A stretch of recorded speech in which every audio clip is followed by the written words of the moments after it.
Imagínate un vehículo autónomo, digamos un dron táctico, que va volando a unos 300 kilómetros por hora. Y de repente, su radar principal le dice que tiene una formación rocosa gigantesca justo enfrente. Ajá, un obstáculo sólido. Exacto, sólido. Pero, al mismo tiempo, su sensor térmico y la cámara infrarroja reportan que el camino está completamente despejado, o sea, nada en el horizonte. Un conflicto directo de datos. Tal cual. Y la lógica computacional clásica, esa de ceros y unos que usamos para todo hoy en día, pues obliga al dron a tomar una decisión binaria en fracciones de segundo.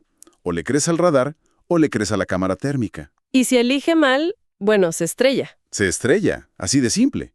Y si intenta promediar los datos a ciegas, probablemente también se estrelle. O sea, es un problema enorme. Es que ese es el gran defecto de depender exclusivamente de sistemas absolutos, ¿no? Ante un choque de información tan directo, un sistema binario no tiene, digamos, un protocolo nativo para dudar. Claro, no sabe decir, no sé. Exactamente. O se congela y te arroja un error crítico en la pantalla, o toma una decisión tajante, pero basada en información que se contradice. Y bueno, en el mundo físico real, eso suele ser catastrófico. Y precisamente por eso, hoy nos vamos a sumergir a fondo en cómo los ingenieros y los matemáticos tuvieron que hacer algo increíble. Tuvieron que enseñarle a las computadoras algo que, por diseño, detestan profundamente. A dudar. A dudar. Exacto.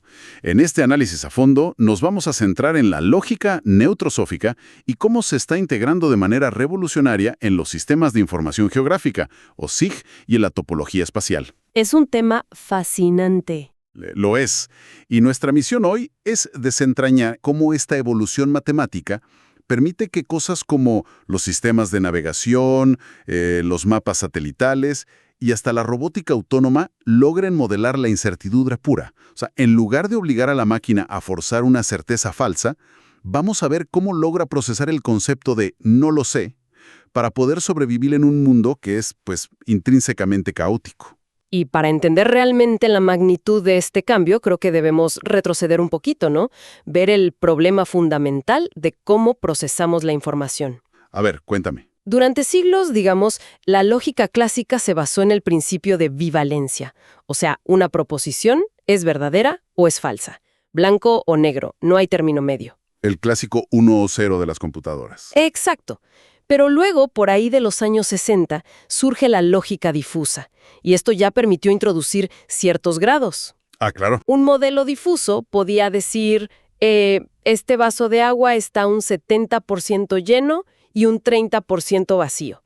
Que ya de por sí fue un avance gigante para los sistemas automatizados, como, no sé, el control de temperatura de un aire acondicionado, que no solo se prende y se apaga, sino que regula. Totalmente. Pero, y aquí está el truco, la lógica difusa seguía amarrada a una restricción matemática súper rígida. La suma total siempre, pero siempre debía dar el 100%. O sea, si sabes que es 70% verdad, el sistema rellena automáticamente ese 30% de falsedad. Tal cual. Y en el mundo real, esa correlación perfecta casi nunca se da. Muchas veces simplemente te falta información. O peor aún, recibes información paraconsistente. Que es una forma muy elegante de decir que los datos se están peleando entre sí. Exactamente. Datos que se contradicen directamente, como tu ejemplo del dron. En la estadística tradicional, la regla de oro es que las probabilidades sumen 1, o sea, el 100%. Si alteras eso, rompes todas las reglas básicas de la probabilidad. Claro, el sistema se rompe.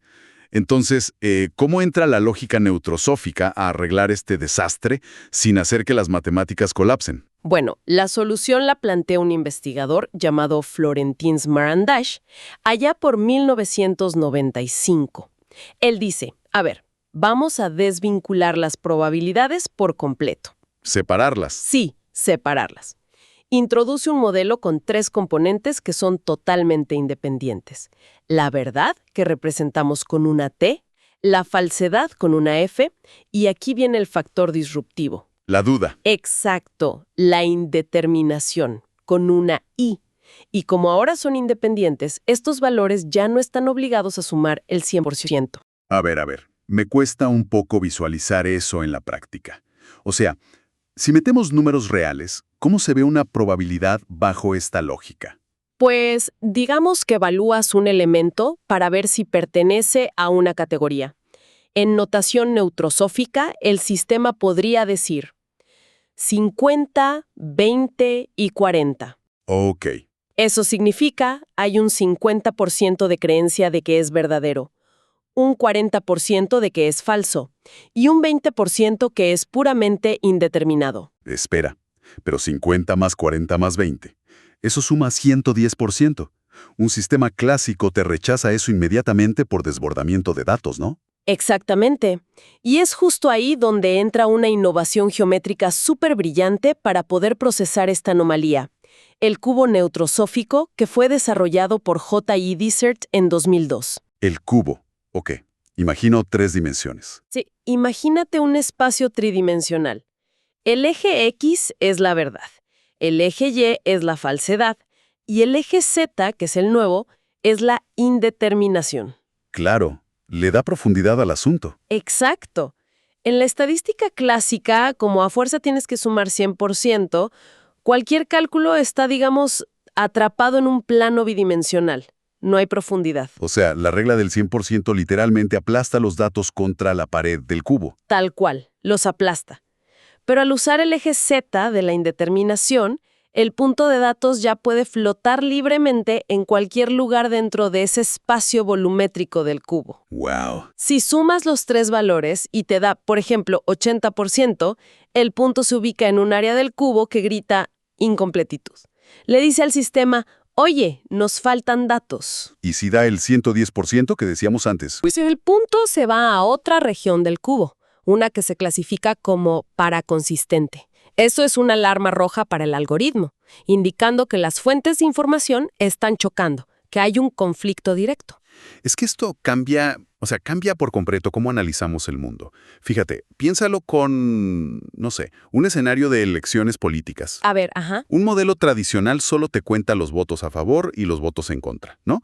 Fuerza a todos los votantes a un cajón blanco o negro. Pero un modelo que use esta indeterminación podría medir activamente los votos en blanco, la gente que no fue a votar, o incluso, no sé, los votos que se anularon porque alguien se confundió y marcó 2 casillas opuestas. Exactamente. Y al contar eso no como basura, sino como un dato estructural válido, te cambia todo el resultado de la ecuación. Claro, porque es información real. ¿Sí? Si un modelo político ignora ese, digamos, 20% de votos nulos o indecisos, asume un falso 100% de seguridad sobre el electorado. Y bueno, en la matemática espacial, ignorar a esos indecisos o volviendo a las máquinas omitir que los sensores se contradicen, eso es lo que hace que un mapa de riesgo ambiental falle o que el dron se estrelle. Convierte la incertidumbre de ser un error que tiras a la basura a una variable que puedes medir y usar. Una variable matemática cuantificable. ¡Qué locura! Pero a ver, si ya logramos matematizar esta ignorancia en un cubo flotante, el siguiente paso supongo que es poner eso en el mundo físico. Mapearlo. Mapearlo, exacto. Y ahí entramos al terreno de los SIG, los sistemas de información geográfica que usamos para todo, desde trazar una granja hasta medir el cambio climático. ¿Cómo traduces ese eje Z de duda cuando intentas dibujar un polígono en un mapa satelital? Es un reto gigante, porque la cartografía tradicional está obsesionada con los límites exactos, lo que en topología le dicen fronteras crujientes o crisp boundaries. Sí, la línea perfecta. Un país termina aquí y el otro empieza exactamente a 1 milímetro. Tal cual. Pero la naturaleza se ríe de esas líneas. Los fenómenos naturales se resisten a esa geometría simple. Y el ejemplo clásico, el caso de estudio por excelencia para aplicar esto en el espacio físico, es una nube. Claro, porque no hay un plumón gigante dibujando el borde de una nube en el cielo. Exacto, no existe una línea dura. Una nube es súper densa en el centro, pero si te vas alejando, empiezas a ver partículas de vapor de agua más dispersas. Si un satélite intenta dibujar esa nube usando la lógica binaria clásica, el sistema sufre muchísimo. Porque no sabe qué hacer con los bordes. Claro, esa gota de agua que flota a 5 metros del centro denso, ¿Está adentro o está afuera de la nube? La topología neutrosófica llega y redefine esto diciendo, a ver, los límites de algunos objetos son vagos por naturaleza, acéptalo. Oye, pero si el límite es vago, o sea, ¿cómo hace el procesador de la computadora para entender eso? Porque las computadoras necesitan álgebra exacta. No se queda trabada en un bucle infinito tratando de definir lo indefinido. No, porque lo que hacen es transformar los operadores topológicos que usamos desde siempre. En geometría básica espacial cualquier figura tiene tres cosas: un interior, un exterior y una frontera. Ok, Al meter este nuevo modelo, los sistemas SIG modernos ahora calculan un interior neutrosófico, un exterior neutrosófico y, lo más importante, una frontera neutrosófica. ¿y cómo se ve esa frontera? ¿Ya no es una línea? Ya no. El sistema genera un gradiente, una zona espacial donde ese valor I, la indeterminación, es altísimo. La computadora por fin reconoce esa zona borrosa como algo válido, como parte lógica del objeto, en lugar de decir, es un error de renderizado o faltan datos. A ver, espera. Hago de abogado del diablo aquí. Porque si pensamos en la utilidad práctica, se supone que queremos un mapa satelital para tener precisión milimétrica, para tomar decisiones rápidas y tácticas. Ajá. Si le estamos quitando esa línea fronteriza estricta al mapa y le estamos inyectando matemáticamente una zona borrosa, o sea, duda, ¿no estamos haciendo el mapa menos útil? Me gusta ver cómo meterle duda a un mapa ayuda a tomar decisiones. Es que esa es la paradoja más grande y contraintuitiva de todo esto. La realidad es que forzar una certeza algorítmica donde no la hay es estadísticamente muchísimo más peligroso que simplemente medir y aceptar la incertidumbre real. O sea, ¿estamos diciendo que el mapa clásico nos miente para que nos sintamos tranquilos? Nos miente descaradamente. Imagínate un simulador de un derrame de químicos tóxicos en una ciudad. Uf, un escenario crítico. Crítico. Y lo analizas con un SIG tradicional. El algoritmo binario va a calcular cómo se esparce el gas según el viento y te va a dibujar una línea roja perfecta en el mapa. Y el equipo de emergencias se para a 3 metros de esa línea y dice, listo, aquí estamos seguros. Exacto, asumiendo que están 100% a salvo. Cuando en la vida real el viento cambia cada segundo, hay microturbulencias y al gas le da exactamente igual la línea roja que dibujó la pantalla. Totalmente. Pero si usas conjuntos topológicos neutrosóficos, el sistema ya no dibuja esa línea rígida. Te genera una frontera, pero con el factor de indeterminación calculado. ¿Y qué le dice eso a los rescatistas? Les dice, miren, en esta coordenada específica tienen un 60% de probabilidad de toxicidad, un 10% de seguridad total, pero hay un 30% de indeterminación crítica porque hay vientos que no podemos medir ahorita. ¡Wow! Te da el panorama completo. Exacto. La verdadera precisión del sistema no está en esconder la duda debajo de la alfombra, sino en calcular exactamente cuánta duda hay en cada centímetro cuadrado. Claro, medir tu propia ignorancia para estar a salvo. Pero, a ver, mapear un derrame de gas o una nube es algo relativamente estático. O sea, el servidor tiene un poco de tiempo para procesar los polígonos. Pero, ¿qué pasa cuando el tiempo se reduce a, no sé, milisegundos? ¿Te refieres a sistemas dinámicos? Sí, aplicaciones mucho más agresivas, como las aplicaciones de enrutamiento o el seguimiento de cosas en tiempo real. Bueno, el salto de un mapa estático a una red que se mueve se hace a través de algo llamado grafos o árboles neutrosóficos. Piensa en una red de logística, carreteras o cables de Internet. En la computación clásica, esos son nodos conectados por líneas. Nodos y conexiones, ajá. Y en la teoría clásica, una conexión entre el punto A y el punto B existe o está rota. 1 o 0, no hay más. Que funciona perfecto si mandas un email. Si el cable está roto, no llega. Pero para la logística en el mundo real, después de un desastre, no es tan sencillo. Exacto. Imagina que hay un terremoto horrible en una zona de montañas y tienes un software satelital buscando rutas para evacuar a la gente. Encuentra la carretera principal, pero resulta que hay un puente vital que está cubierto por una nube de polvo enorme. Y el satélite no puede ver si el puente se cayó o sigue ahí. Exactamente. En un sistema de navegación binario normal, como el GPS del celular, si no hay confirmación de que sirve, el sistema asume lo peor y marca la ruta como cerrada por defecto. Pero al hacer eso, bloqueas una ruta que podría salvar cientos de vidas, solo porque el algoritmo tuvo miedo, digamos. Tal cual.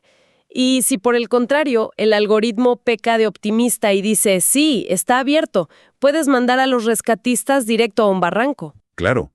¿Y cómo lo resuelve la lógica neutrosófica? Pues el algoritmo neutrosófico le asigna a ese puente un valor de I puro, de indeterminación.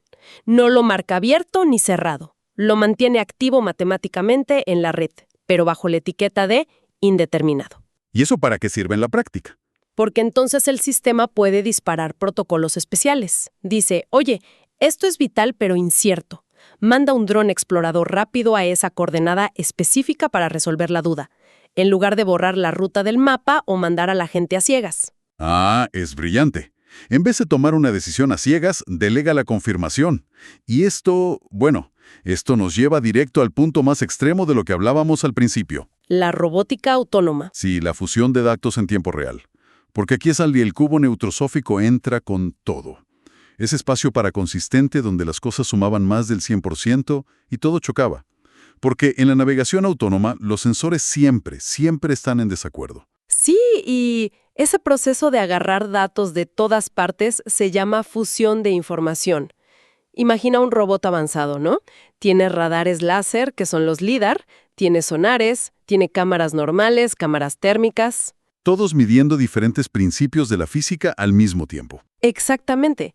Y en un entorno desordenado, es matemáticamente inevitable que esos sensores te arrojen datos totalmente contradictorios sobre una misma cosa. Hay un escenario militar súper clásico que se usa para explicar esto, ¿no?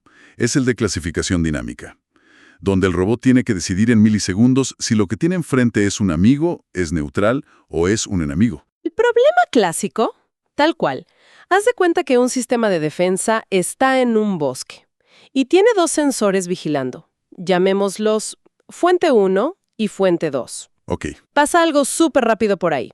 La fuente 1 evalúa la firma térmica, el calor, y manda su tabla de probabilidades. Y la fuente 2 evalúa el sonido y manda la suya. Y obviamente chocan. Chocan brutalmente. No solo cada sensor duda un poco de lo que está viendo, sino que además se contradicen entre sí de manera radical. Por ejemplo, el sensor de calor te dice, es un animal grande. Entonces es neutral. Pero el sensor de sonido escucha engranajes y dice, no, esto es maquinaria pesada, es un tanque enemigo. Es un conflicto total. ¿Qué hace el sistema para no entrar en pánico y reiniciarse? Usa operadores de intersección algorítmica.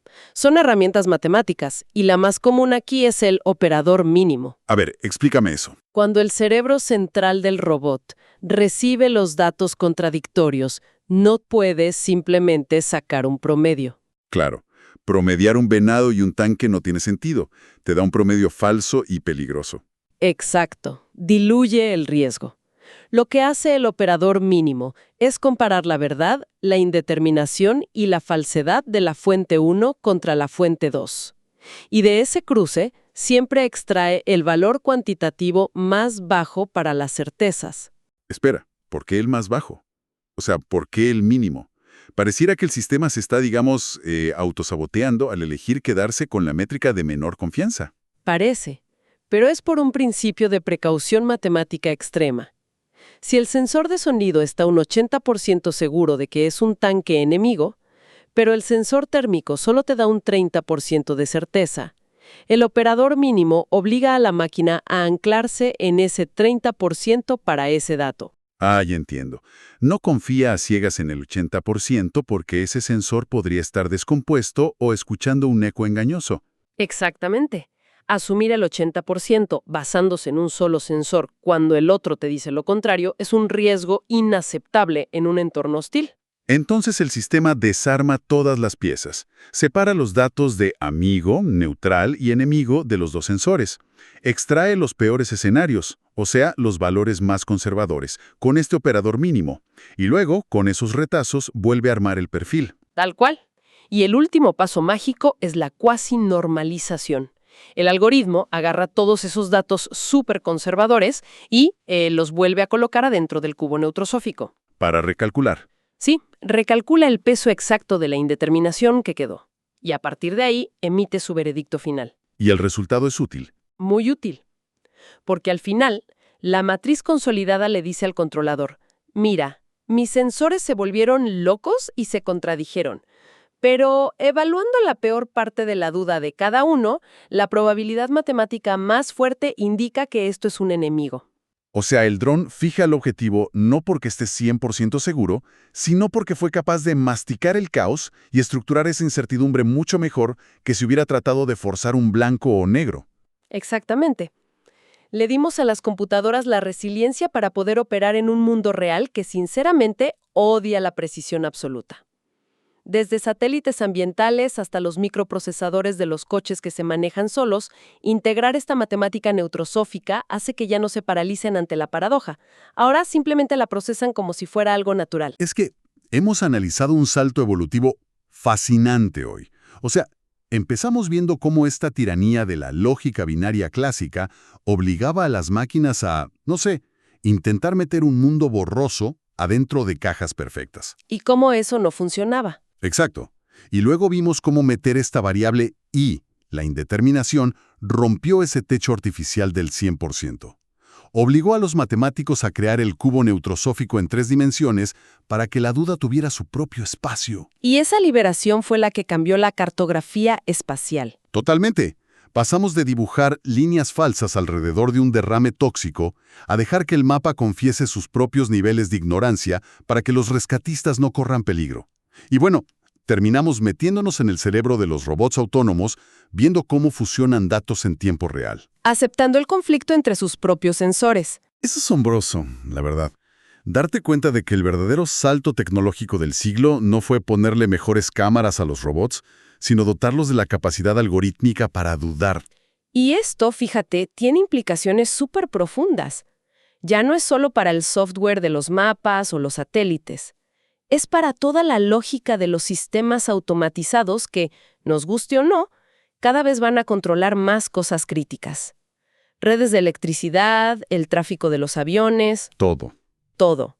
Y un sistema automático que comprende y mide sus propios límites, que sabe lo que no sabe, es infinitamente más seguro que uno programado para creer que tiene el control total de todo. Y creo que eso nos deja sobre la mesa un pensamiento final bastante provocativo sobre nuestra propia relación, o sea, entre la tecnología que creamos y nuestra psicología humana. A ver. Hemos invertido décadas y millones de dólares diseñando una matemática complejísima del caos, todo para enseñarle pacientemente a nuestras computadoras, a los drones, a los satélites, a que abracen la duda, a que calculen la incertidumbre y no entren en una crisis histérica cuando ven información contradictoria. Ajá, les enseñamos a ser tolerantes con el caos. Tal cual. Y si hemos llegado a la conclusión, a nivel ingeniería y matemáticas puras, de que tolerar la indeterminación es la única manera viable de sobrevivir en el mundo real, ¿no deberíamos, como sociedad, empezar a cuestionar urgentemente nuestra propia obsesión sociológica y política por exigir respuestas de blanco y negro y certezas absolutas ante problemas humanos que son infinitamente más complejos? Wow. Es el giro irónico definitivo, ¿no? Diseñar una matemática tan sofisticada para que las máquinas lidien con lo incierto y que al final termine siendo la lección más rigurosa sobre cómo deberíamos estructurar el pensamiento crítico nosotros mismos. Tal cual. Nos llevamos esa perspectiva matemática para quizás aplicarla un poco a cómo nosotros mismos manejamos el caos de la información allá afuera. Muchísimas gracias por acompañarnos en este análisis a fondo y bueno, hasta la próxima exploración de lo inesperado.